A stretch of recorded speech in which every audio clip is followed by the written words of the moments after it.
Η άνοδος της θερμοκρασίας οφείλεται στο φαινόμενο του θερμοκηπίου. Το πετρέλαιο, ο άνθρακας και το φυσικό αέριο που χρησιμοποιούνται για τη βιομηχανία και τις μετακινήσεις παράγουν όταν καίγονται διοξίδιο του άνθρακος, που εμποδίζει την ψήξη της ατμόσφαιρας γύρω από τη γη. Καμία χώρα δεν ξεφεύγει από τον κανόνα. Και στην Ελλάδα περιμένουμε και εκεί και εδώ να αυξηθεί η μέση θερμοκρασία του αέρα το ίδιο περίπου 2 βαθμούς μέσα στα επόμενα 50 χρόνια. Μέσα στα τελευταία 1000 χρόνια η διακύμαση της θερμοκρασίας δεν ήταν πάνω από 1,5-2 βαθμούς.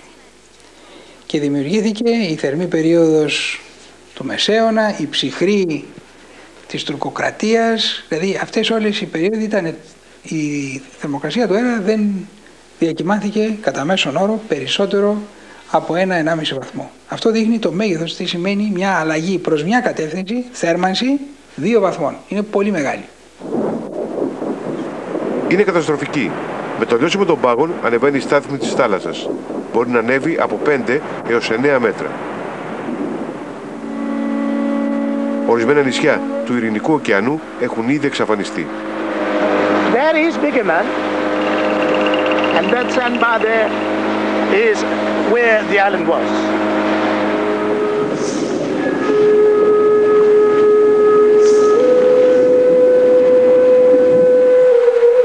People used to come here when it was an island to hold picnics, and much earlier to present their gifts to the gods, especially when they want to go out fishing and have luck. It is now lost, as you can see, as you stand on it. It is sand and rock.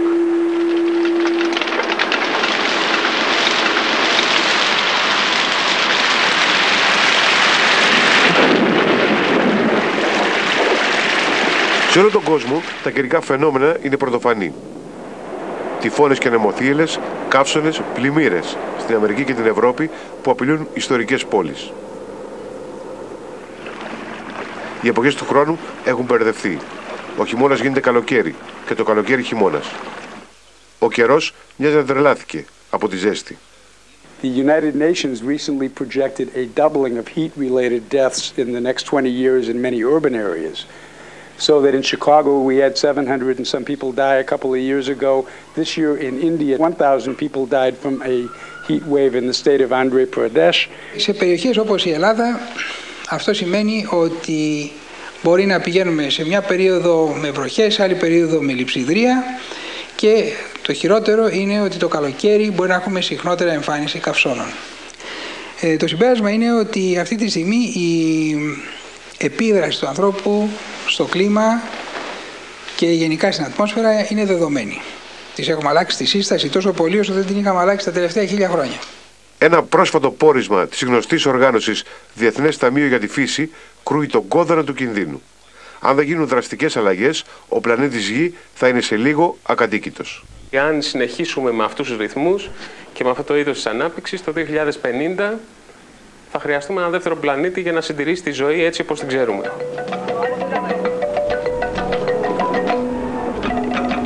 Για να αντιμετωπίσουν τη μεγάλη απειλή, αντιπρόσωποι και ειδικοί από όλο τον κόσμο συγκεντρώθηκαν το 1997 στη διάσκεψη του Κιώτο.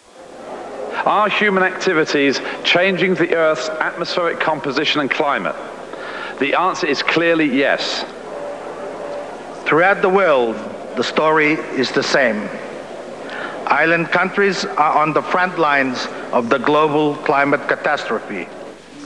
The overwhelming balance of evidence and scientific opinion is that it is no longer a theory but now a fact that global warming is for real. Ο πρόεδρος των ΗΠΑ και οι ηγέτες όλων των άλλων χωρών υπέγραψαν το περίφημο πρωτόκολλο του Κιώτο.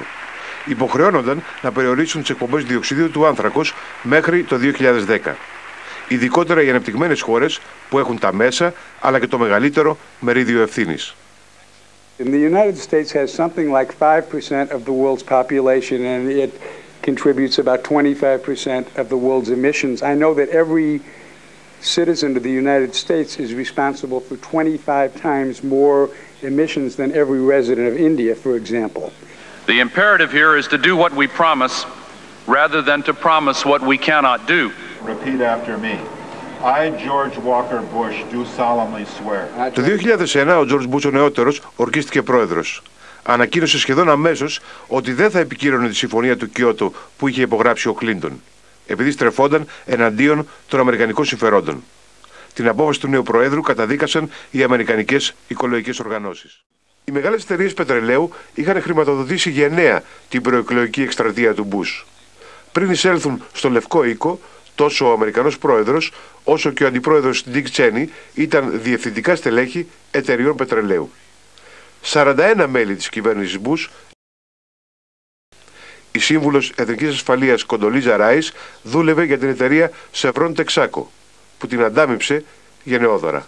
Condoleezza Rice, the national security advisor to President Bush, it was a director of Chevron Texaco Company, the fourth largest multinational oil company in the world, and the company named one of its super tankers after her, the SS Condoleezza Rice. I can't tell you exactly what its dimensions were, but it's one of these ships that's, thousands of feet long and carries how many millions of tons of petroleum.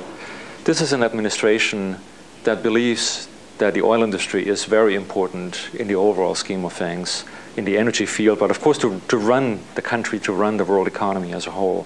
Για τους πετρελαιάδες του Λευκού Οίκου, το Ιράκ με τα δεύτερα σε ποσότητα κοιτάσματα πετρελαίου στον κόσμο έχει ξεχωριστή αξία.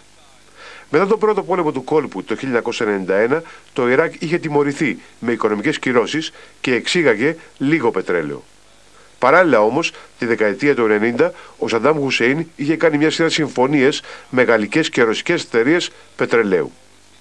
Αν οι κυρώσεις σταματούσαν, οι εταιρείες από τη Γαλλία, τη Ρωσία και την Κίνα θα μπορούσαν να ξεκινήσουν δουλειές. By contrast, the US and largely British companies are really left out in the cold under such a scenario. Being, of course, closely aligned with the policy of their respective governments has not endeared them to the current regime. Now, if we have, however, a situation where a regime change happens, that in effect means that the cards are being reshuffled. That at the very least, the US and British companies would get at least a part of the stake in Iraqi oil. Κάπως έτσι, οι πετρελαιοπηγές του Ιράκ άρχισαν να καίγονται για δεύτερη φορά μέσα σε 12 χρόνια.